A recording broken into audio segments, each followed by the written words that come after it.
so wanted to have a conversation with you here for a second. I know my background's kind of interesting because I'm going to have I guess, kind of a childlike conversation with you here for a minute. And this is to address some of the misinformation that I see that takes place in the profession of network marketing. So I'm not sure exactly what I titled this blog post because I'm recording it right now and then I'm going to post it, but it's going to have to do with something of like the best MLM company out there.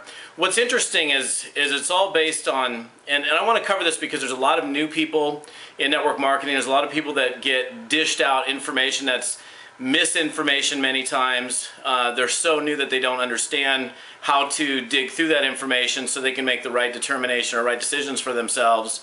And what's interesting, for example, there's a lot of polls, like, you know, the best MLM CEO, the best network marketing companies out there. And when you see these polls and then you see the top people, for example, that end up on top of those polls, that doesn't necessarily make them the best company. Now, if we're going to judge companies in terms of best, the question is, well, what is best? Really, you know, best is best for you. Best, you know, and that's exactly what it is. It's best for you. Just because it's good for somebody else does not mean it's good for you or best for you. You have to make the best decisions that you can based on your individual personal circumstances. And the reality is you're probably not going to be in just one company for the rest of your life. I mean, ideally, like the whole idea, like network marketing is purported as like find a company, work for 3 to 5 years, and boom, you're done. I mean, it hasn't happened for me. It hasn't happened for most people that I know, but that doesn't mean you can't have an amazing life in network marketing, that you can't be hugely successful, have all the things in life that you want and then some.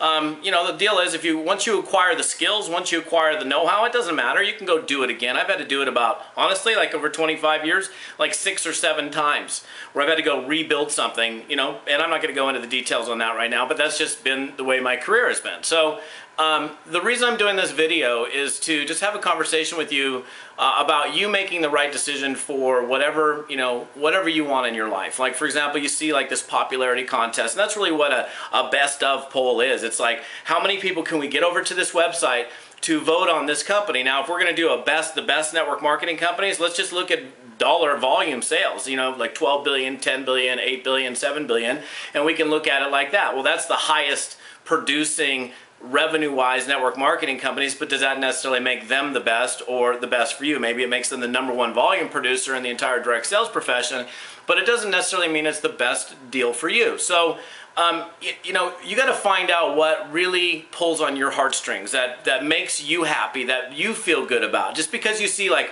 a popularity contest and all these people buzzing over here, and let me also just say, I'm going to stop that thought for a second. I spent 11 years of my life with a company, and I think the biggest year and this was a privately held company, I thought it was actually 50 million. I don't think we actually ever did more than $32 million in annual sales. And I spent 11 years with that company and made an awful lot of money over an 11-year period of time with a company that never got above $32 million a year in sales. So do you have to be in the one that's going to go to $1 billion necessarily? I mean, it'd be nice. Sure, it would be great if you could ride the wave of growth into a company that becomes the next $billion-dollar giant. How many times have we heard that one before? Oh, we're going to be a $billion-dollar giant. I mean, there's only a dozen companies out of all the thousands of companies that have ever existed in network marketing that have ever exceeded $1 billion in revenue. Like literally maybe 12 to 15 of them. I don't know the exact number. I can pull up the DSA stats, but it's not that many. So why am I saying that? Because you know, when we hear the best company, what's the best deal for you? Does it pull on your heartstrings? Do you go to bed at night and sleep restfully on your pillow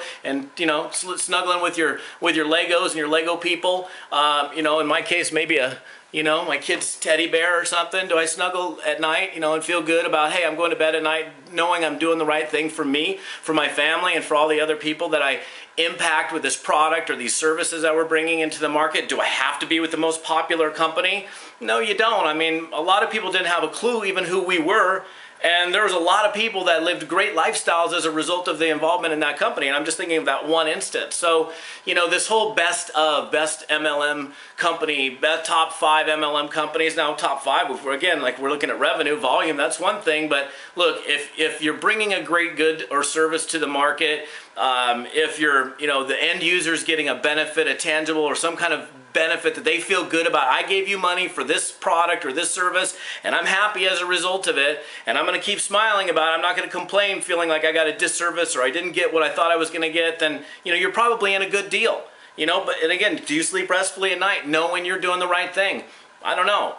But just, I don't know. I just think it's really interesting because there's all these shiny, so new people, like a new person in network marketing. This really is for newer people in network marketing to know that you don't have to be with the biggest deal. You don't have to be with the one that everybody seems to be going to right at this very moment. That you can find a good, solid company that makes sense for you. Like, hey, I could see a market for that product. That makes sense. I could see myself building a team here. Those are the things that matter. I mean, do you believe in where the CEO, I mean, obviously the CEO, the direction of whatever company it is that you're involved in is going to be based on that CEO running the company. So obviously, you know, having one thing I would say is this, certainly if you're going to do any research, you know, research the owners, the CEOs, the people that are running the companies that, you know, what's their background? What have they done in the past? Have they tanked multiple companies in the past? Multiple? Probably, you know, past history is, you know, future, you know, it's probably going to be something the same. Now, people can change, of course, but, you know, one thing, if I'm talking to a new person, like, hey, trying to find the right deal, find something that pulls on your heartstrings. Make sure that whoever the owner of is the company, or the owner of the company is, excuse me, no, I'm not going to edit the video, that they're cool, that they're going in the right direction, that you feel like you can trust them, that's good.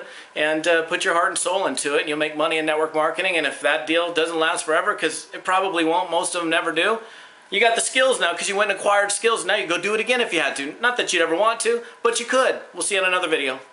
Bye.